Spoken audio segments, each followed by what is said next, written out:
So we are here to explore, what is it to bring stories that bring healing to these times, to ourselves as individuals and to our collectives, and what's being required and what is being asked of us.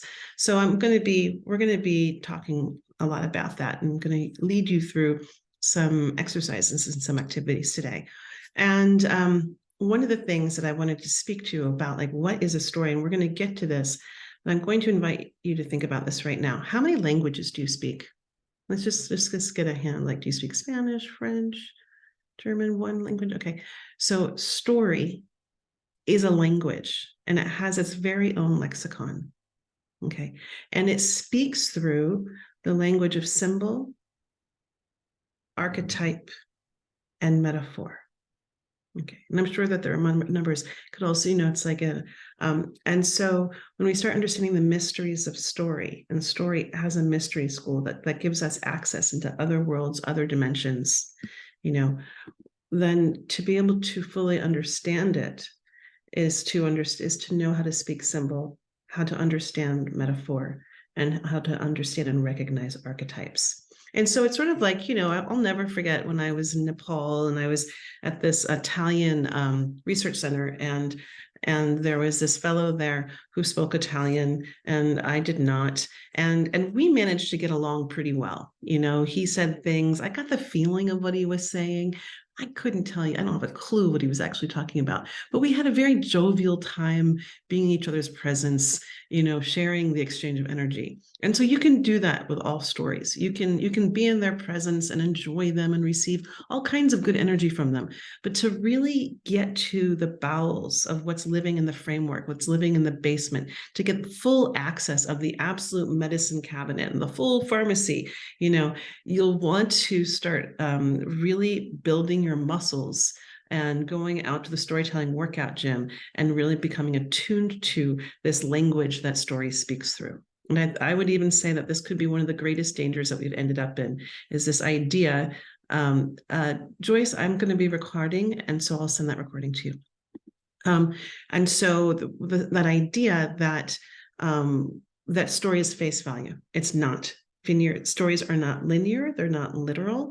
Fact and information, can be delivered in that way. A story is a constellation of life.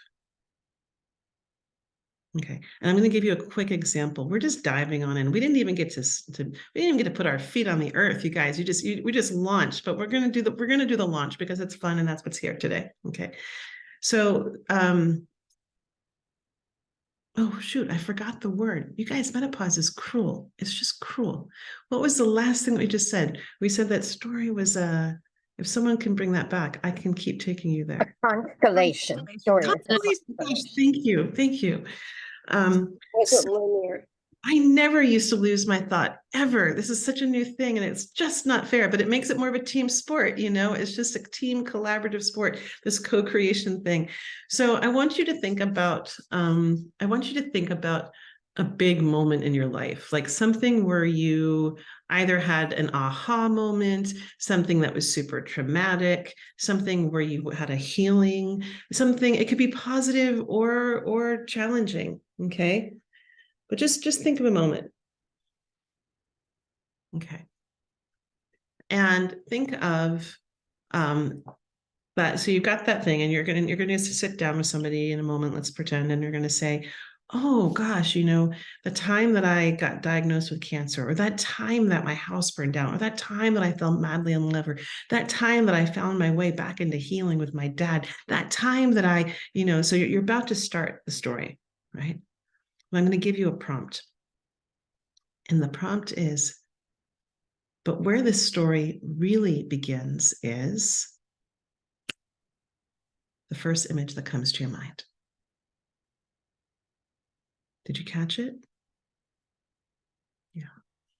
I'm seeing Ruthie. Okay. Our stories are constellations of our soul's journey. So when I tell the story about my experience of being initiated by cancer, I can tell you about going to the doctor and sitting across his big table and him handing me this like very thick, all I remember is like this big, thick contract that I had to sign, giving all my rights and livelihood away. But where the story really begins was when I was 5 years old, and my mother had a dear friend give us this beautiful tapestry. Of this tapestry, it was of this woman who was giving flowers out to children, and it was actually written and embroidered into it, "Give what you have, Leah. To others, it may mean more than you dare to think." And I would stare at that over and over and over again. "Give what you have, Leah." I mean, it really helps when they put your name into it. You get the thing, you know, you know, it may mean more to others than you dare to think. And I never knew what that meant until I was sitting across from a doctor who said he was going to cut across my throat and my larynx. I could very well lose my voice. And that's when I knew what I had.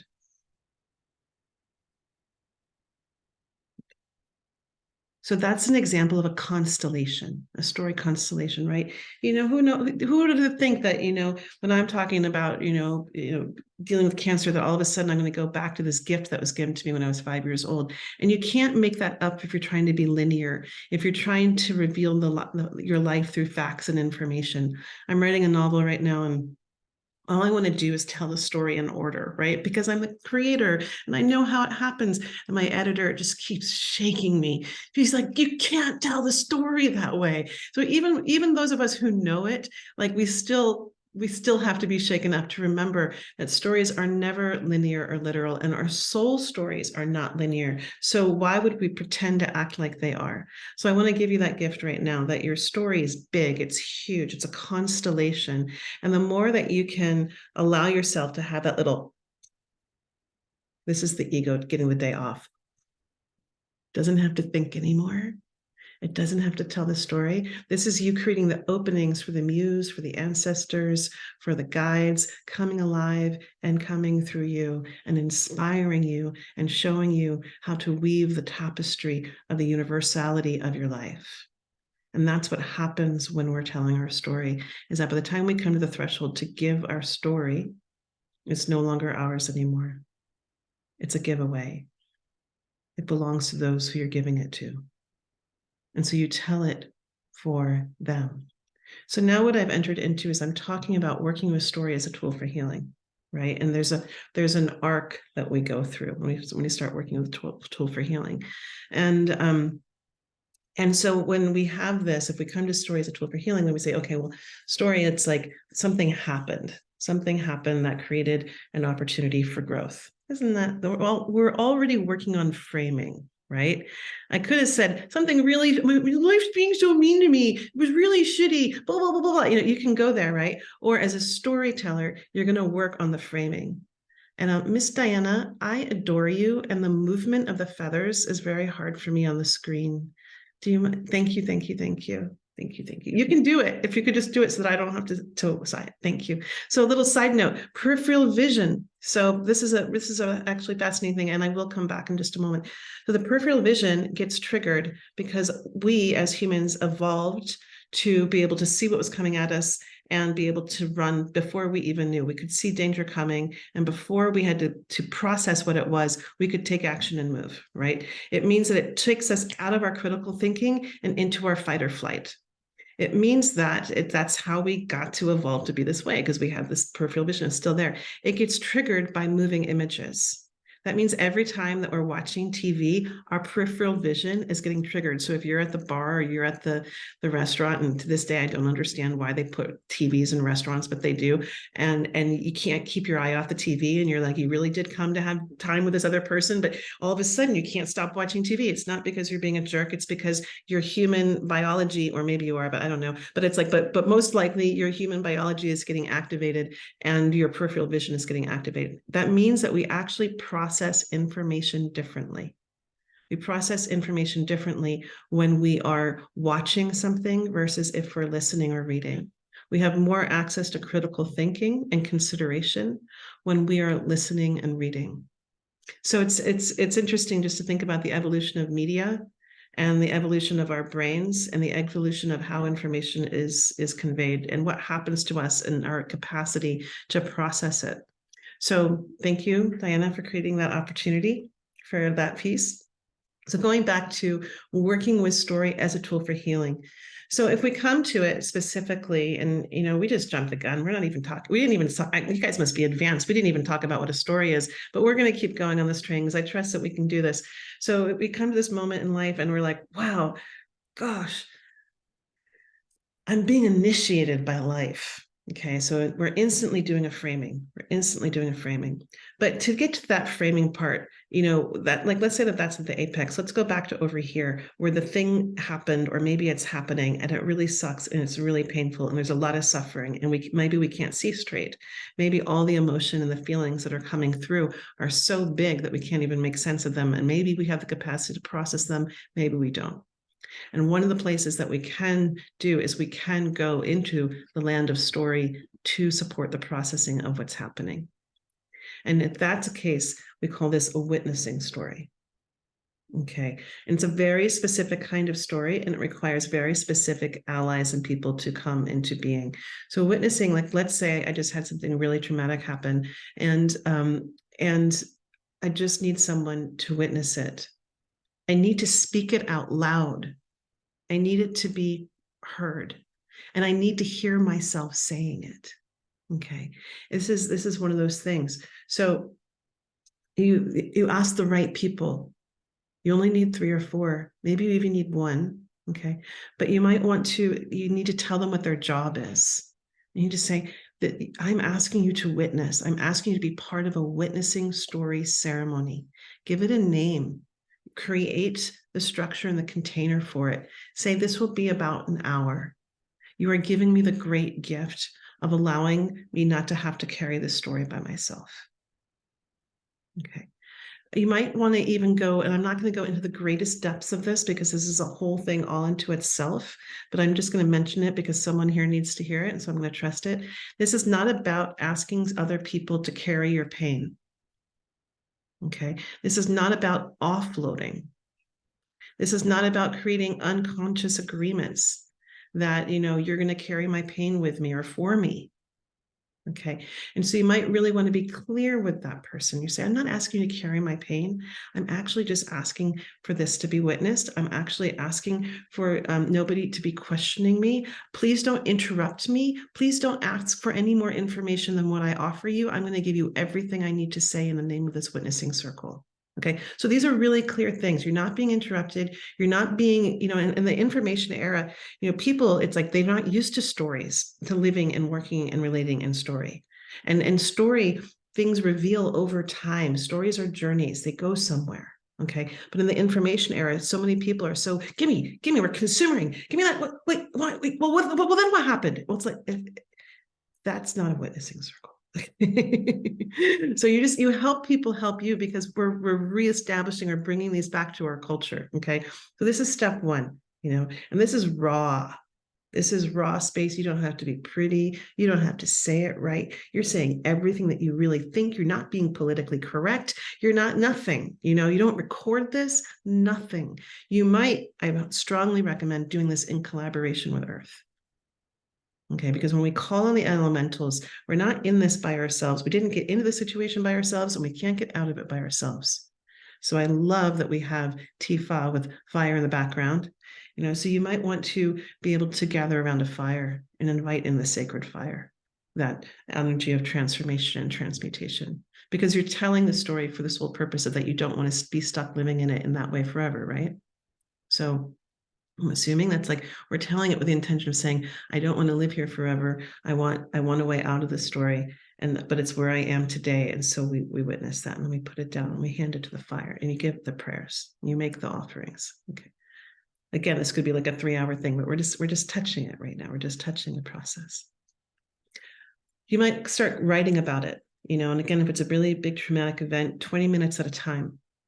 20 minutes at a time to process and reflect on something. And they discovered that while working with veterans, specifically from Vietnam, where if they wrote for 20 minutes, it could help clear, it could help process, they could help do that. If they wrote for more than 20 minutes about traumatic events, it would re-traumatize. And so we don't want to go down the rabbit hole. You don't need to do that. And the thing that we're moving towards, and this is the big thing, it's like, think about our stories should be like trees, or even think of them like our children. You don't want your trees to stay a sapling. You don't want your kids to stay 5 years old forever.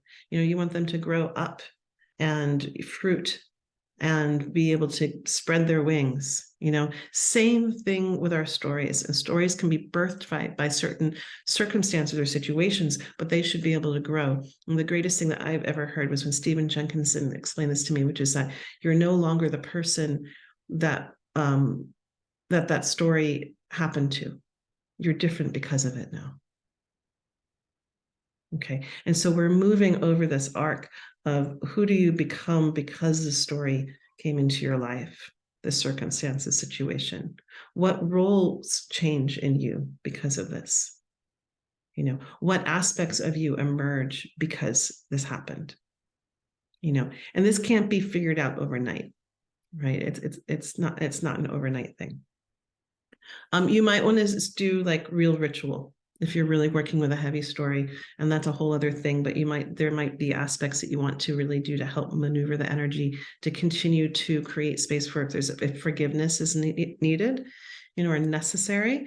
That takes time, right? And so it's like there's a spaciousness in this whole process. And one of the things that you get to continue to ask yourself is who do you want to be? Who do you want to become? And what is being called out in you because this happened?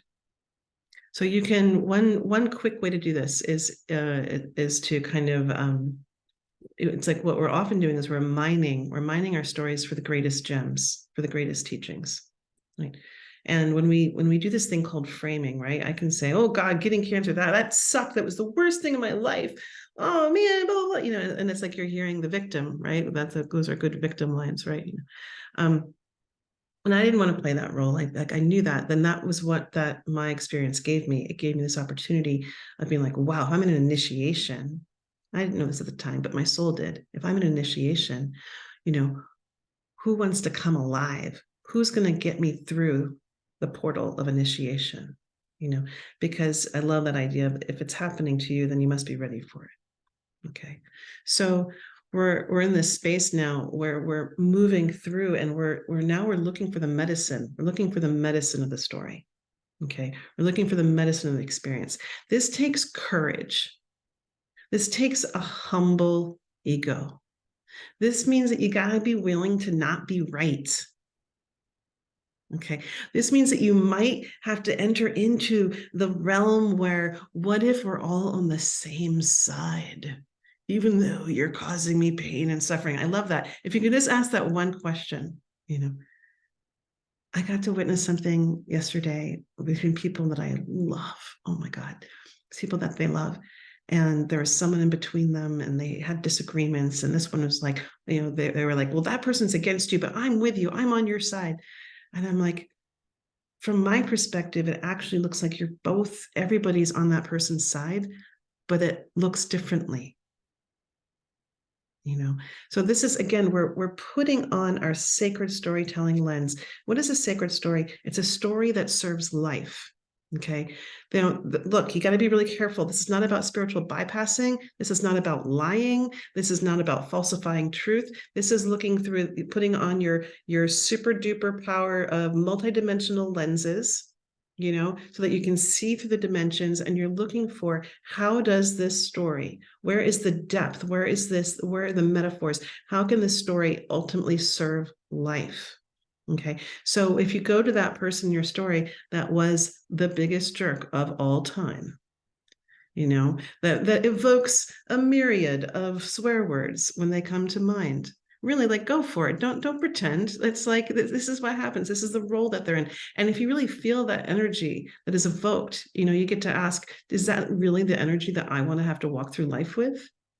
That feeling, is that the energy? And I'm going to we're going to come out of this for 1 second, and we're going to go over here. And I want to talk to you about, the energy of stories. And that, if we say that our bodies are the energy of where the soul lives, then stories, these extraordinary beings that walk among us without shape or form, is where spirit lives. Okay, so the soul gets to be in a form, right? But the spirit needs a story in order to gain access to us. And so we get to access and carry these different spirits of stories through us. This is one way of looking at it. And so the spirit of joy, the spirit of happiness, the spirit of grief, they can all live inside our stories. The spirit of rage, of resentment, of anger, of hate. They can all live through our stories. So as storytellers, you have this beautiful moment to be able to, when you look at everything as a story, and you look at everything as stories that are carrying inside of you, and they have energy that lives inside of you, and the roles that you're playing evokes a certain kind of energy. Okay, now I'm going to pop out for one more second and tell you about the first actor. The first actor was doing a devotional practice to the god of Dionysus, creating a place for him to live on earth among us. It was an act of shamanism, of bringing the gods to earth through the expression. So, when I was studying acting, the first thing that they teach us is you have access to every single human emotion, and you can find the lover in you, and you can find the murderer in you. It all exists within you. And I was like, okay, sure, fine, okay. And then, fast forward and I start studying spirituality. And I'm like, wait a second, it's all the same thing. But we've lost our way of understanding that. In ancient Greece, I'll just give you this other little tidbit. In ancient Greece, everyone went through the theater. It was like now how everyone goes to the military. Back then, everyone went through the theater and theater training. It was part of a natural part of life, of learning how to have the greatest expression of being human. You learn all these skills in that place of play, of conjuring, of being present, of being responsive and reactive to what's happening in the world. Now react is a bad word, but in acting, it's a great world, so it's like, these were all part of life. Even theater, everyone could go to the theater. No one was denied a seat in the theater. It was understood as a crucial part of life. Okay, so now coming back into working with story as a tool for healing, right? We've come to this place now where you've identified that being that is such a jerk, and you're like, such suffering they create in my life. They can't go soon enough, and maybe you're way more involved and you've never had that thought in your mind. But let's imagine that some of you have. And so we're going to do the sumo wrestler move, right? And we say, okay, right now I'm living in a story where there's good and evil and where there's a bad guy. Okay, I'm actually going to now go put the story in another dimension. Okay, we would put it into another dimension. We do the sumo wrestler flip. We turn the story inside out. We're no longer in the human story. Okay, and we're saying, okay, what am I having to engage that I've never had to engage with before in my life because that person showed up? Okay, are you having to get a stronger core? Are you going to have to grow some courage? Do you have to start speaking up or speaking your truth? Do you need to start speaking up for other people? Do you need to find more ways of being honest? Do you need to be more boundaried? Do you need to speak with more clarity? Do you need to create better contracts before you start working with people? I mean, every single thing, there are things that people that you've learned along the way that this person is offering. So if you come out of the story of, bad, and come into, ooh, what's the gift? My soul came here to have fun, and you're giving me something that's going to bring me to my next little playground. So what's the gift? How do I work through the story? So when we're working now the story into a state of being a medicine story, a healing story, for yourself, you can't usually do that when it's happening. You need some perspective. You don't even know what's happening when you're in the center of it. So I just want you to be kind and compassionate and loving towards yourself. And even just being able to be like, wow, I'm in the mystery. I'm in the middle of a really big story, and I'm not going to know what it's about until I'm out. Sometimes we just have to be able to surrender to those moments in life. And if you're with other storied people and you can say that to each other, I don't know what the story is about. I'm in it so deep, because stories are told with perspective. That's one of the key aspects that they offer. And so now you're a little bit distant, you've got some space, you can think, your brain isn't jammed, and you can wonder, and creativity can be with you, and you can start to ask those big questions. What is the master teaching that's coming for you? What is the thing that has gotten you through? And then what are the unexpected things that have gotten you through? This is a really key thing. This is the fellow who wrote Cinderella talked about that it was really crucial that there was a fairy godmother, and that this was a very ancient archetype that lived through all the old fairy tales. And it was the being outside of the family system who could see the truth and the beauty of our, main character. Okay. And so we all have fairy godmothers in our life, that archetype, where it could be a Yoda, right? We've got Yodas, but they don't always have to be in physical form. It could be an animal. For me, it was a garden. That's what got me through.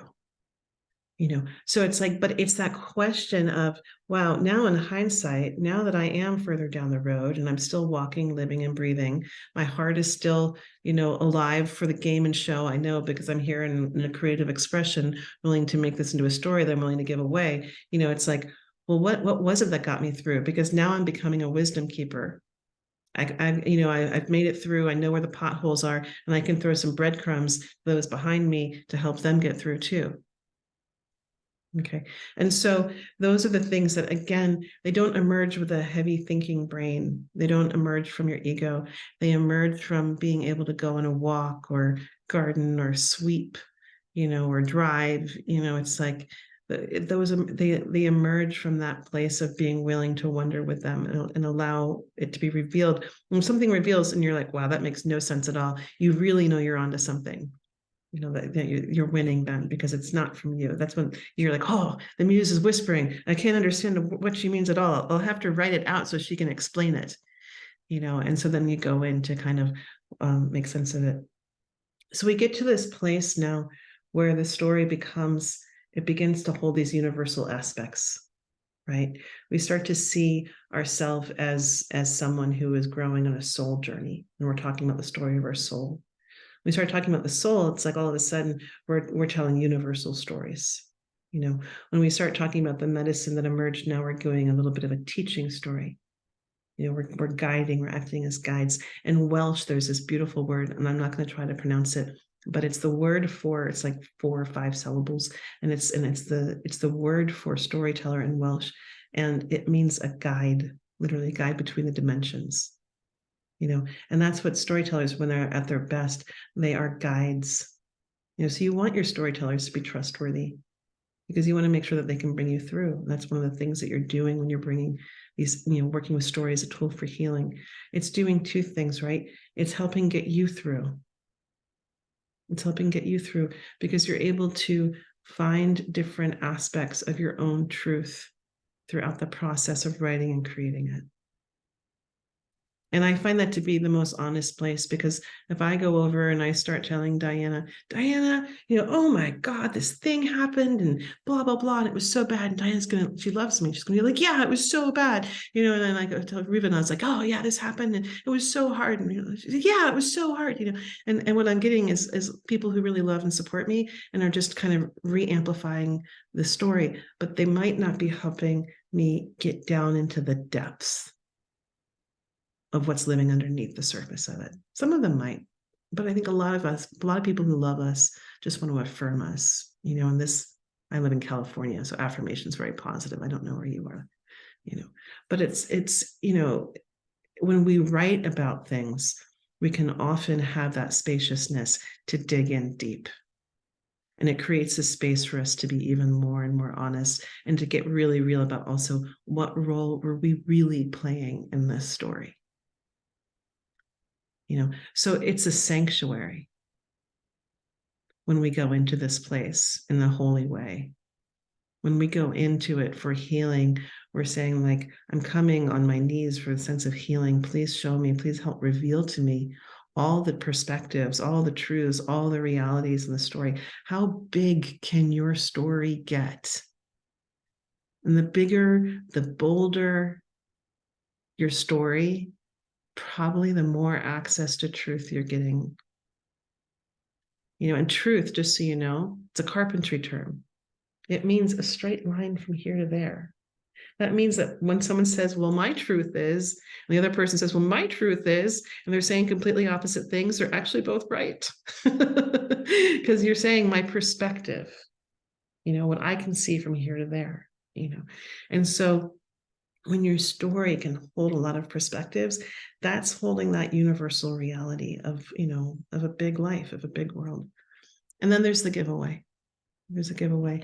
And it's like, just like when you did this witnessing story, and you incorporated some ritual to call on other aspects, and you started to do the deeper work and the deeper processing. Now you might be ready to do a giveaway.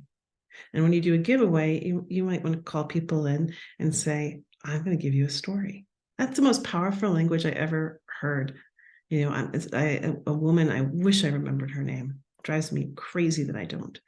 But she changed my life. And she said, I'm going to give you a story. I didn't know that they were gifts that could be given. And so when you come now to tell the story as a wisdom story, as a teaching story, as a healing story, you're actually on the other side of it. You're no longer living inside of it as you were when that story happened to that person. You're over here and you've been changed by it. And this is where, when I do the Bloom Collective, we do each week or each time we do we tell in our small groups, we tell a teaching story about when we messed up. Okay. Excuse my language. They're fuck up stories, and they're not shame or blame or anything. They're like, oh my God, look what I learned by really getting out of alignment on this one. And there's celebration.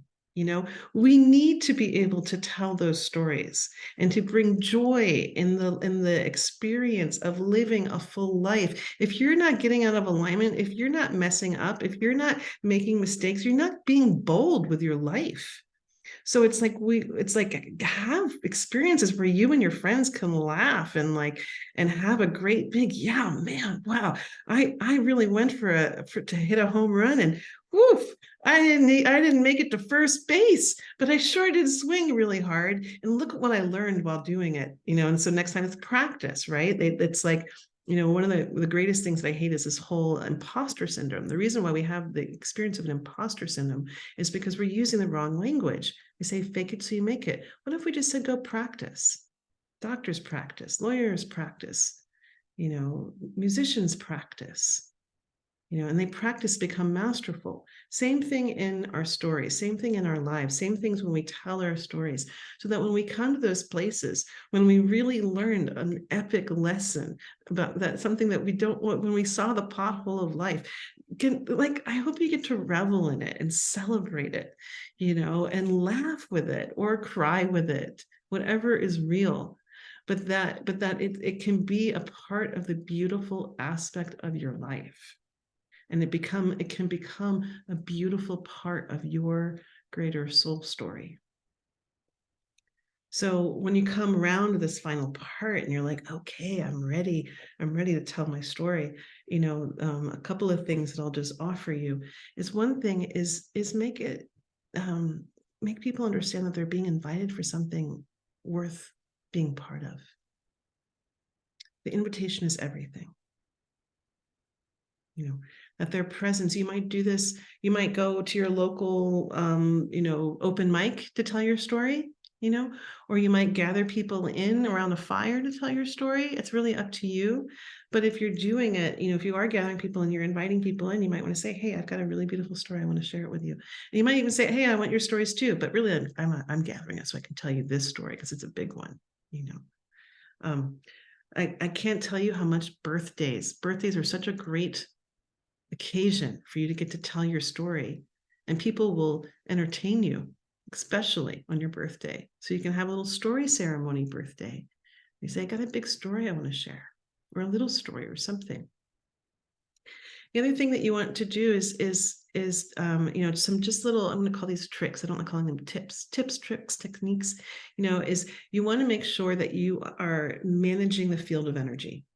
Okay, so what's happening here is that when what happens in a story is that we're co-creating energy, and you are actually, we talked, I don't like to use this word, but I'm going to use it because it's language that people understand, that it can be shamanic. Okay, it can be an expression where we are bringing in other energies, and we are actually doing a transmission. Okay. And there's all kinds of science, and I'm not going to get into this. They're going to call it neural coupling. They're going to talk about how our brains, completely match neurons, and how all this other stuff happens. And that's all real and true. It's mind-boggling what's happening inside the biology of our brains. This is all proven when we come together and share a story. As a story practitioner, the way that I'm going to explain it is that there's a transmission that's happening. There's energy that is coming through you and is coming out, and that you're giving to others. So that's a lot of work. It's a lot of work. I have a dear friend who's a storyteller, and he was asked to tell a story at like some school event, and they were in like the gym, and it was really loud, and it was so hard, and he couldn't get people's attention. And I started laughing. He's like, Leah, why are you laughing? And I was like, because I've done that bad setup too, and it just sucks. So it's like if there's no energy to hold your energy, it's very hard work. So it's an 80%, 20% rule.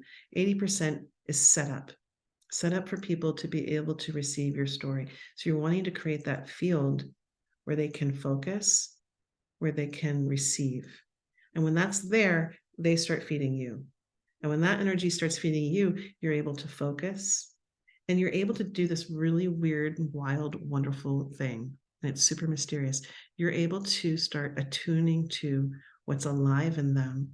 And then without perhaps you even knowing it, you might start speaking to it. And every great storyteller I've ever talked to, I'll be planning events with them, and I'll be like, so, what story are you going to tell? And they always go, like almost without fault. They almost go, I don't know. I never know till I'm in the room with everyone.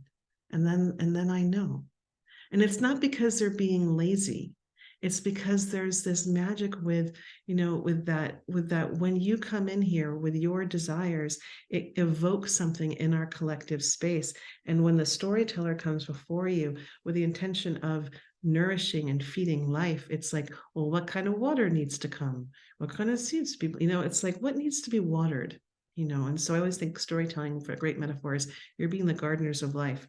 So one of the ways that you can be the gardeners of life is by setting a really strong container. Okay. And so when I do events, like actual like sacred storytelling events, when people walk in the door, they have what I call a Toto, you're not in Kansas anymore moment. Okay. That means that all of a sudden you are being invited into a sacred space. And then people start acting like you're treating them as sacred, as divine beings, right? And it's this amazing thing. Like when we're treated like we're sacred and divine, it starts to emerge out of us, And so this can be done so simply. You can have a candle, in the space. You can create a mandala of flowers. I often will create an altar, and I ask people to bring something on it, so that they're immediately in the place of making an offering. I can't tell you how nourishing that is to community, to get to come together and co-create through the simple act of making an offering to an altar. They can take the thing with them. It doesn't have to be something that they leave behind. Bringing little aspects of beauty. Okay, all of these little things, it's so simple and so easy, and yet it does something. It evokes the energies of the spirits, of the gods, of the muses, and all of a sudden you've got all these energies at your back. You're not up there by yourself. You are now like really aligned. This is this masterclass, I would call this our third masterclass. I do a more basic one where I break out like what is a story and what is a sacred story. And I see a lot of new faces here. So I'll send you guys that one too, so that you can have that one. Maybe you've seen that one too many times, but not that there is such a thing as too many things, too many times, so many times. You could be teaching that class by now. But that idea of that when we come to the threshold as a sacred storyteller, we are saying, yes, I'm working with the muses, I'm working with the ancestors, I'm working with the angels, I'm working with the earth speaking out loud. I don't get caught up in that language. I don't. But what I do say is, like, when I come to the threshold as a sacred storyteller, I come in service to life, and the energies that are here in service to life flow through me. And that's what people experience. Okay, they feel that. And so a transmission comes through. So you're like, well, I'm not going to do a sacred story and do it around a ritual and all that. It's like, what if I'm being asked to speak at Google, which happened, and they said, can you come talk to us about sacred storytelling at Google? And I was like, sure. And I said, can you do a PowerPoint? And I said, absolutely not. Because it's an immoral expression. So what I did is I came in and I gave each and every single person a rose. And all of a sudden I'm standing in a room of about like 60 men, all having roses. And I'm like, wow, I didn't realize I was creating a scene out of The Bachelorette. But here I am. But anyway, and what I did was I had them smell them. And what was I doing? I was just in the matter of 30 seconds creating a Toto, we're not in Kansas anymore moment. And all of a sudden, full focus. People aren't thinking about their email or their laundry list. So what I can say even more than this is ask your story what it needs to create that entrance. It will inspire you. I didn't come up with any of these ideas. The story was like, do this. And I was like, okay, that's weird enough. And then I'm in the experience. And I'm like, well, that was such a great idea. I didn't know how great it was until I was in there experiencing it because it came through inspiration.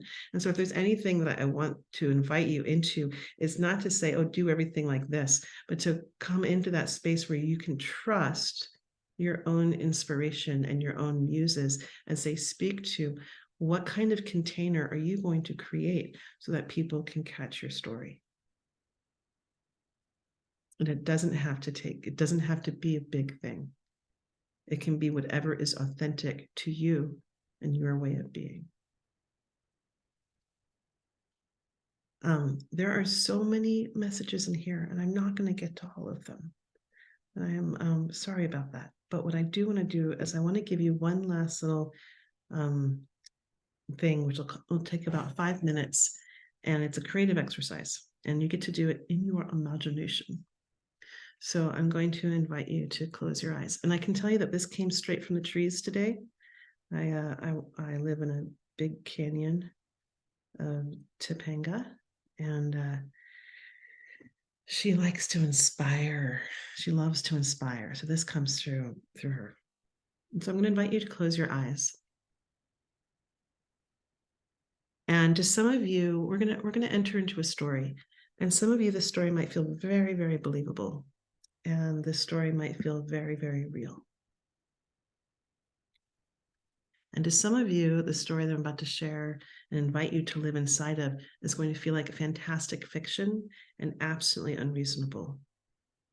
And I'm going to invite you that no matter where you are in that, to really allow yourself to engage the power of your imagination, and don't waste your energy and time questioning or doubting or criticizing. I'm going to invite you just to step into the game of the story as if you're playing, if you go and you're playing a great video game, you're like, I'm going to go hop into that reality and play for a moment.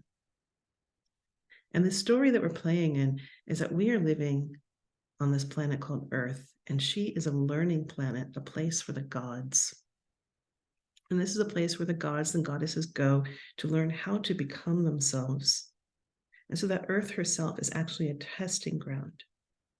And if you are here, it means that you are one of the creators of this place, one of those gods and goddesses.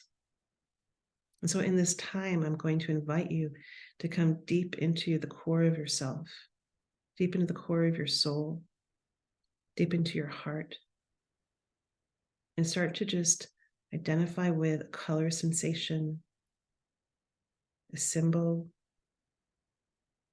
something that brings you into the center of your soul, into the center of your soul contract that you created before arriving here.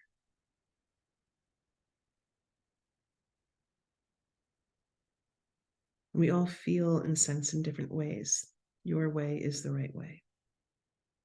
What if, as you connect to that higher self frequency, that all of a sudden it becomes obvious that this is the most comfortable way of living? And you might want to also start consider what are the other goddesses and deities that might want to live through you. Are there four-leggeds that want to live through you? Are there ocean dwellers or feathered ones?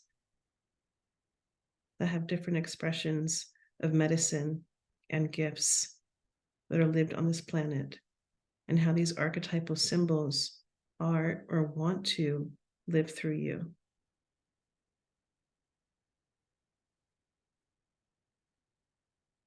And perhaps you see all of those energies in one place inside yourself, or perhaps you see them living separately.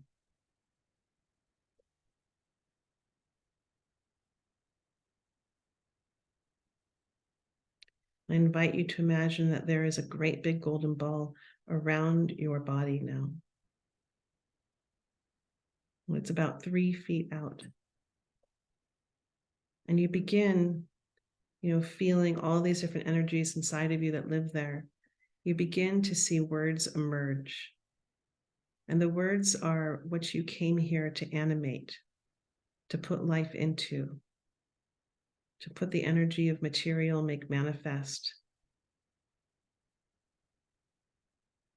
And I invite you to just attune to this energy and to turn nothing away that emerges. And some of those words might be obvious and familiars. And some might be opposite of what you expect to see in there. It's just your job to notice what arrives when you ask your higher self, what did it come here to create?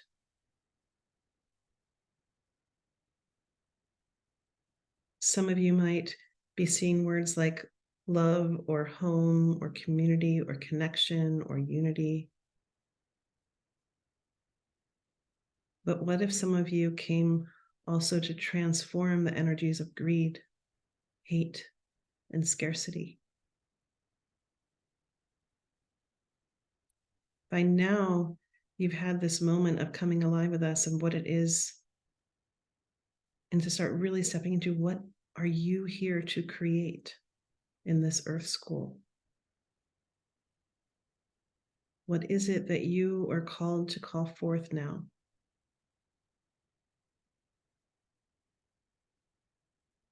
What is it that you came here to learn about, to master?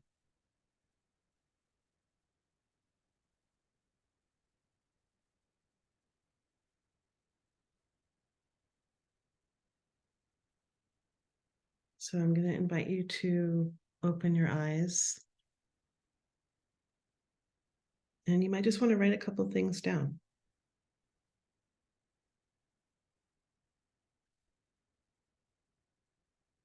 And you're playing with this story. What if you came here as a god, learning how to create on the cool creation planet? The only place in the universe that we know where what we speak comes into reality. And that idea, is actually based on ancient knowledge, abracadabra. It's one of the oldest words on the planet. I create as I speak. Every ancient religion agrees that the world was sung, spoken, and chanted into existence. So this idea of you being a creator with every word that you speak, and that you can transform the world around you through the stories that you tell to yourself, about the world. Each of them is planting seeds for worlds to come into existence. And if you want to share them at the bottom, I can't believe I didn't get to any of these, you guys. It's just like at the very beginning, you inspired me so much. It just launched into the plan of what happened. Diana is saying, create a ceremony of inspiration through storytelling.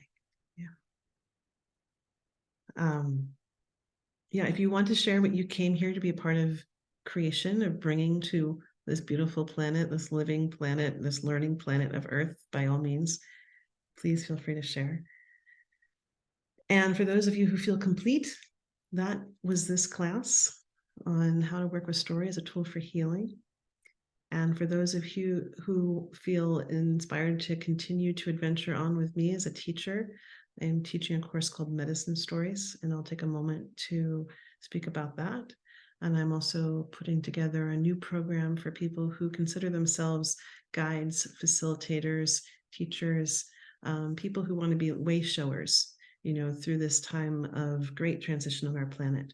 And so we've got a new curriculum for you, and I'll tell you about that in just a moment. But first, let's learn about the gods and goddesses among us. Elizabeth is here to create beauty from grief. Oh, thank you. They say beauty feeds the soul. Right, so the more beauty we have, the more we can handle. Joyce, thank you. You're welcome. Diana is bringing prosperity, abundance, plenty, and vulnerability. Thank you, Kate. Good luck with your electrician. Vex is a composer, the collector of not for composting. Sorry. Of the collector of rot for composting. Oh my gosh, that would be such a fun animated. I can see the cartoon right now. That sounds like so much fun. Ellen, to transform fear, to transform fear and that I'm going to put in a word, and the feeling of being scared through love and joy. Whew. Ellen, I don't know if you got to see, I put out a little video before called The City of Joy, and it came all about transmuting the energy of fear. And so I like to play that way too. Right, Elizabeth is here to transmute fear. Gosh, we are needed. All these transmuters of fear. Whew, that's a big job that you're taking on. Thank you. And it's so needed because wow, fear is it's running rampant right now. The more surprising word that came is, what am I here to master? Frying pan. Okay, to learn about freedom, tell the story of choice. Yes.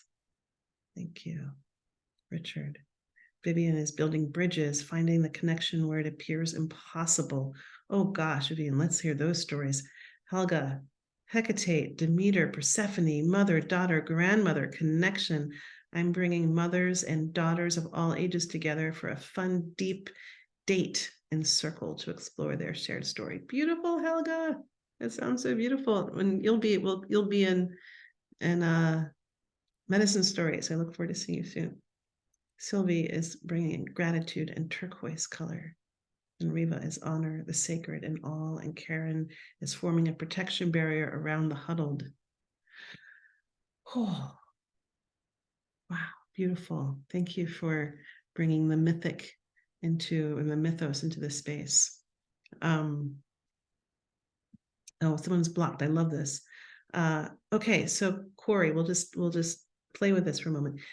Corey says, maybe I'm especially blocked, but I could not tap into what I'm here for, and no words came up, but a lot of anxiety and fear. Okay, so Corey, maybe it was so obvious. Maybe you're here to really work with anxiety and fear. It's like I carry a story, and it helps me. I'll tell you the story. It really helps me, and it's a very, very long story. It's like a 2-hour story, but I'm going to get you to the core of it right now. And it's a creation story about Earth, and how Earth, maybe she's not the great mother. Maybe she's actually the maiden. And we're holding the dream of her becoming the great mother. Okay.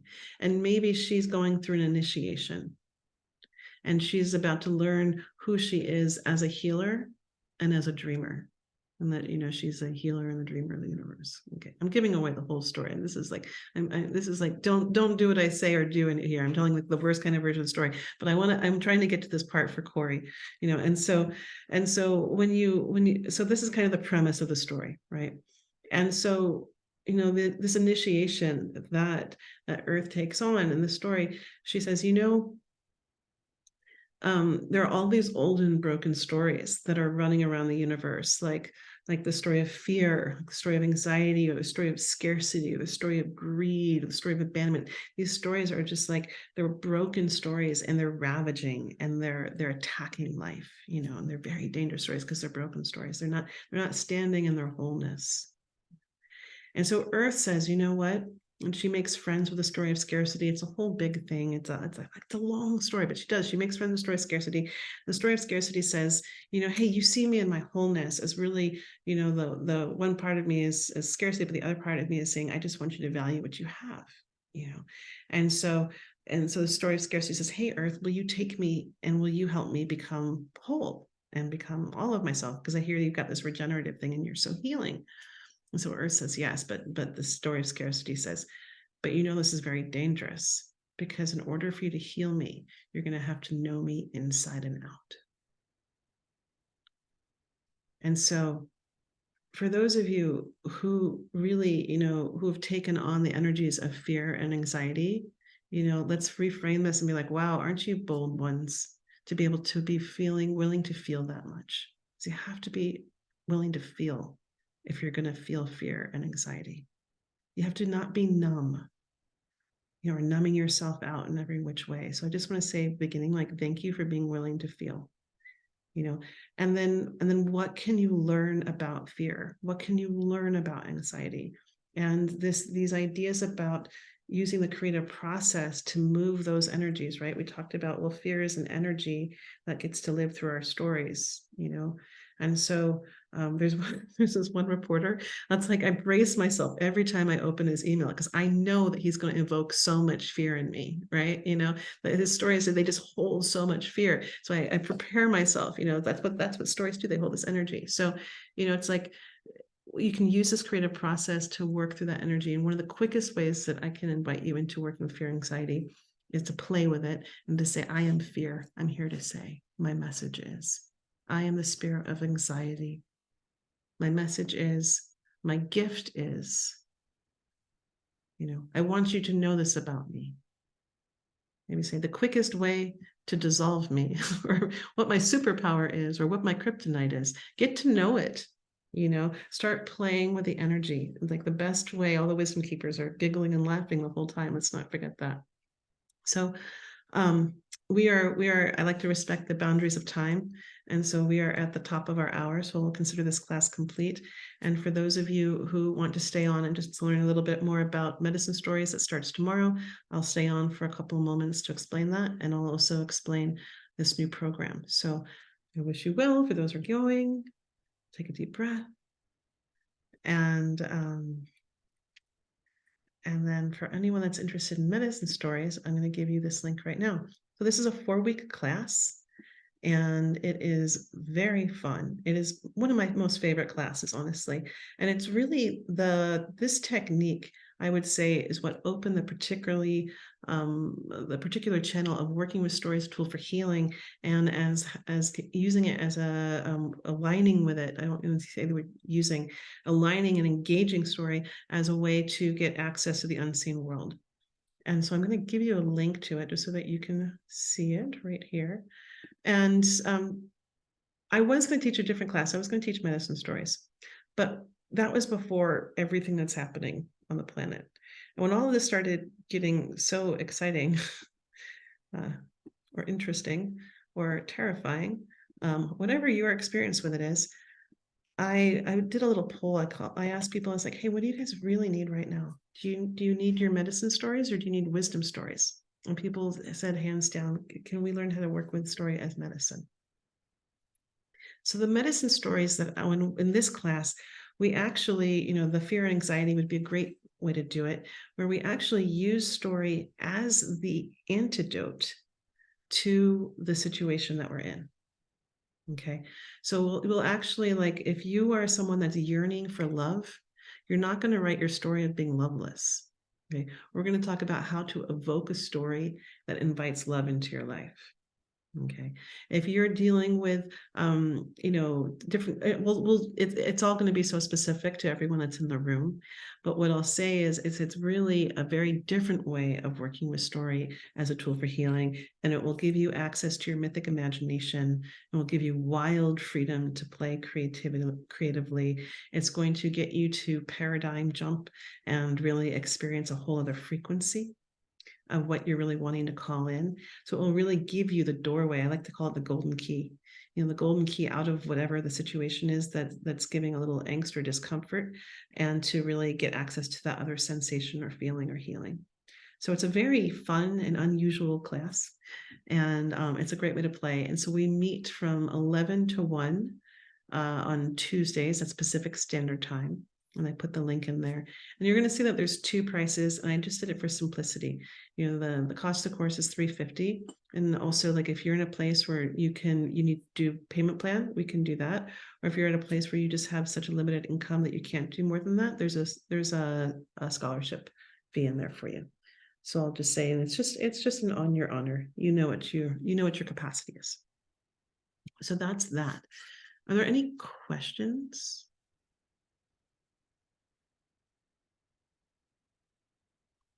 Yes. Ellen? I have an appointment tomorrow at 11, so I wouldn't be able to make tomorrow. So how do you, and it sounds like every session is not to be missed. So here's what I'll tell you is that there's going to be a recording of every session. And yeah, attending live is hands down the most fun, like without question. And you'll never hear me talk this much ever again. You get much more interactive exercises the whole time. If there's any class that's better to miss, I would say it's the first one, honestly, because we're doing the setup. So it's easier to get over recording. And you're also assigned a small group that you can meet with if you want outside of class, meaning that if you ever miss a class, you can still do exercises with other people in real time. I see. And are you meeting on the 21st as well, the week of Thanksgiving? Yes, because it's a Tuesday. Okay. Thank you. You're welcome. Anything else on that front? Okay. Is everyone else here because you want to hear about the larger program? About working with story? Yes. Okay. Okay. So let me bring this up for you so that you can see. I'm just going to show you the modules, and this is not a big fancy I'm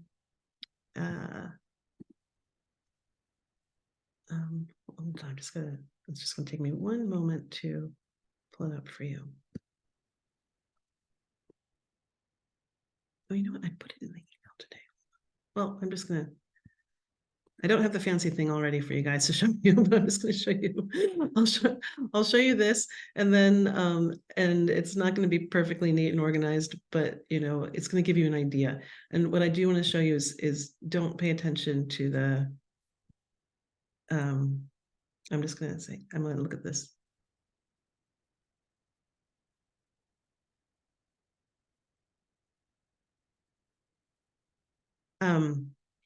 I'm just looking at Elizabeth.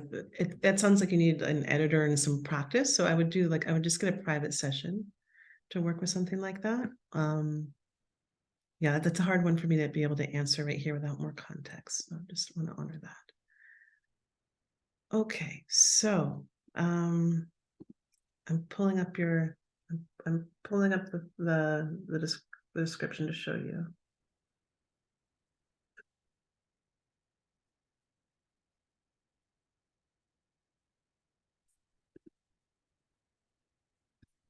So this is what it is it's an 8-module course, and it's designed to give you an opportunity to really come into yourself as you might already be a facilitator, you might already be a guide, you might already be a mentor, you might be saying, that's what I really want to be stepping into. And this is definitely like a no holds bar course. This is a course that's saying, look, we understand that the planet is going through great transition and great instability.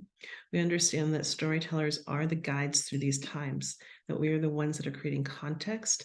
We are giving people the framework. We are giving people the skills and techniques for how to live in a good way through these times. And this framing is everything, right? Like, how many of us have ended up with somebody saying the sky is falling? Have you guys seen those oh my god, those TikTok videos where they do the scare, like the fake scare? Have you guys seen these? They're crazy. Like, I'm not on TikTok, but somehow I've gotten to see this one thing where there's this whole phenomenon where someone will be fake afraid, and they'll just like act like they're terrified of something, and they do it as a joke for the person next to them, who then also screams and jumps because they got so terrified, because there's just something to be terrified by. I love these videos because they actually show exactly what storytellers do. If they'll be like, the storyteller goes, be afraid. And most people go, okay, I'm so afraid, And if the storytellers say, it's okay, we're going through transition, we're going through the birth canal, there's going to be a constriction, it's going to be tight, but we're going to get through the other side. It's like, you guys have the greatest capacity to bring sanity, to bring groundedness, to bring healing, to bring cohesion. It's like, you are truly some of the most powerful, potent people walking the planet right now.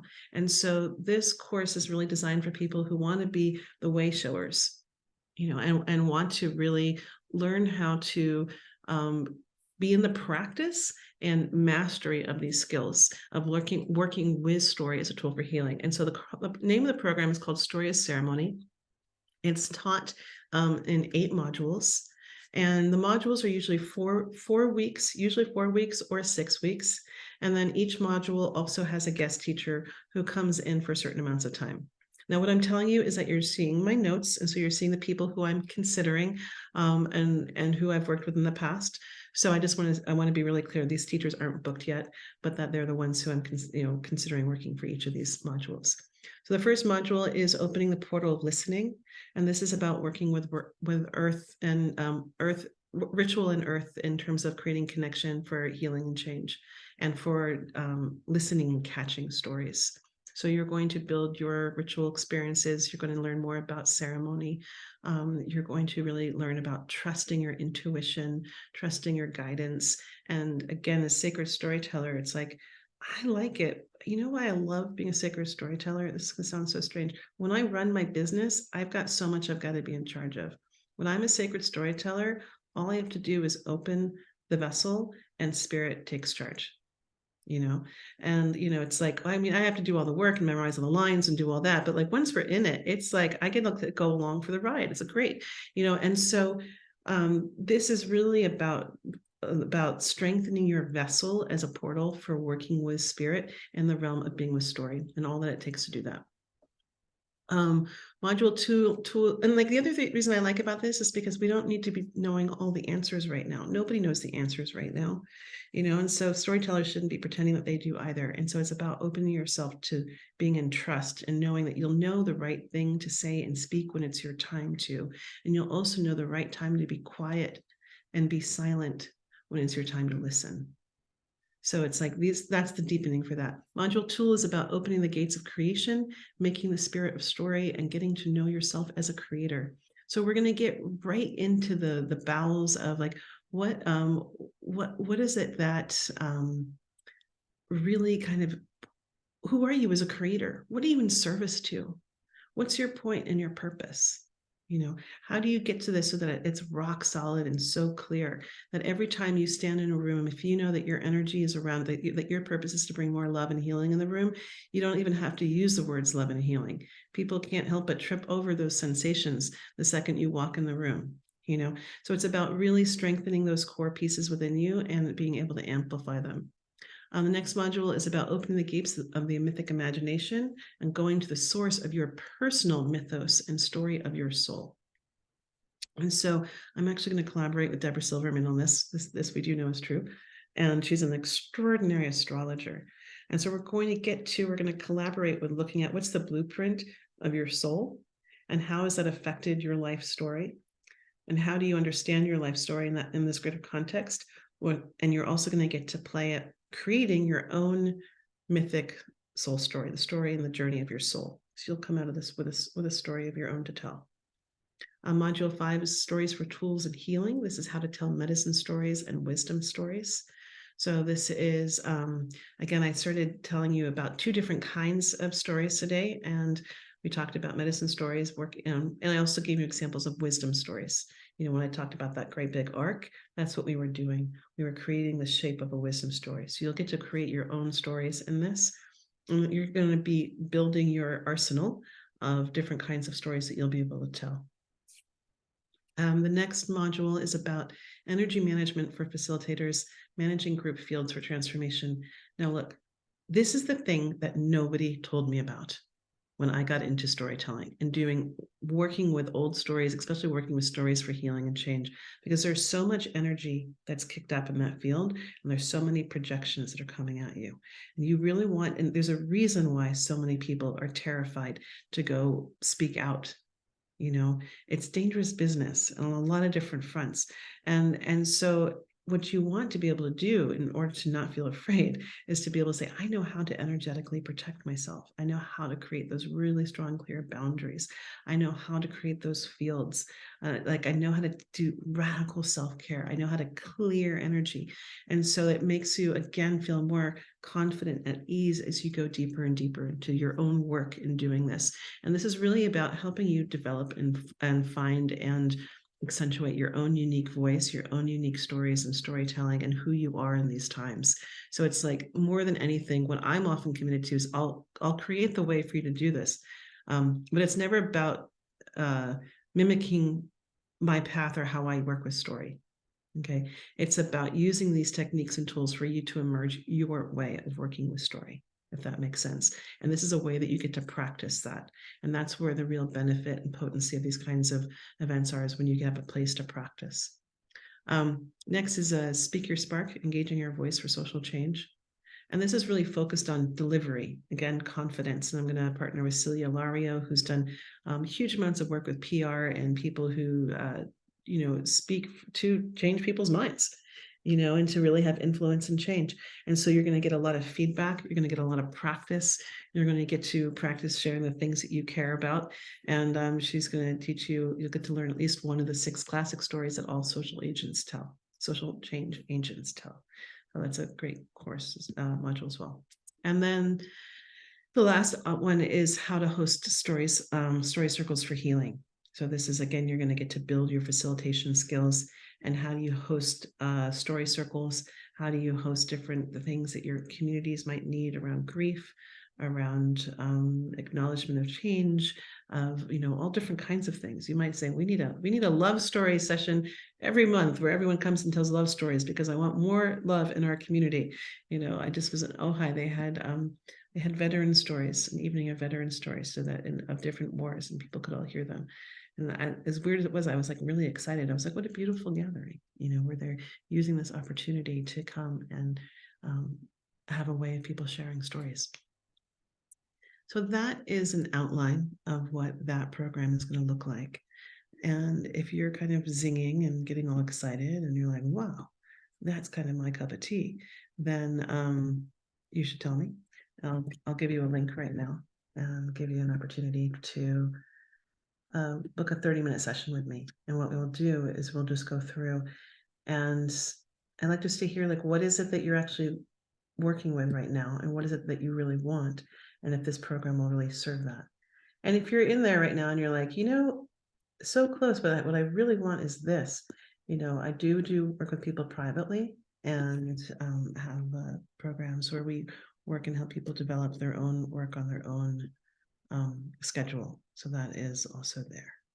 So I'm just going to put this link if you want to learn more about that.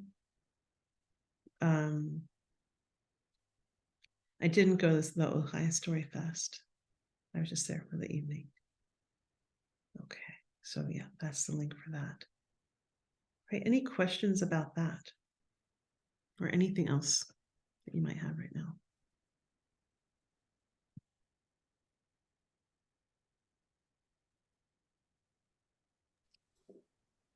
Okay. Yeah. The class you're doing tomorrow. Mm-hmm. Is that, did you switch me over from the school? Yeah. Okay. Registered. So I'll just get a link. Okay. Yeah. Just want to make sure I don't miss it. Yeah. You should have already received your welcome email. Okay. I'll make sure, I'll send it and make sure that you got it. Okay, thank you. Thank you, Karen. I'm glad that it served something today. Leah, do you have the price listed on the link that you sent us just now? No, I don't. But we can go over all of that when we talk. Yeah. Sounds great.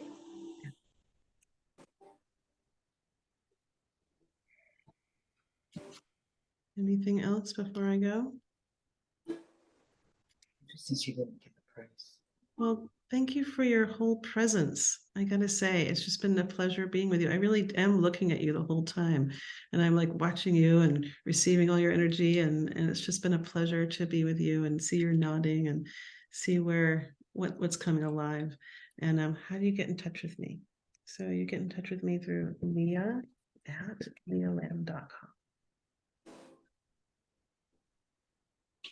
That's right. All right. Farewell. Have a lovely day. Take good care. Hopefully I get to spend some of Medicine Stories times with you guys. It's going to be a lot of fun. If not, at the right perfect moment. Bye, guys.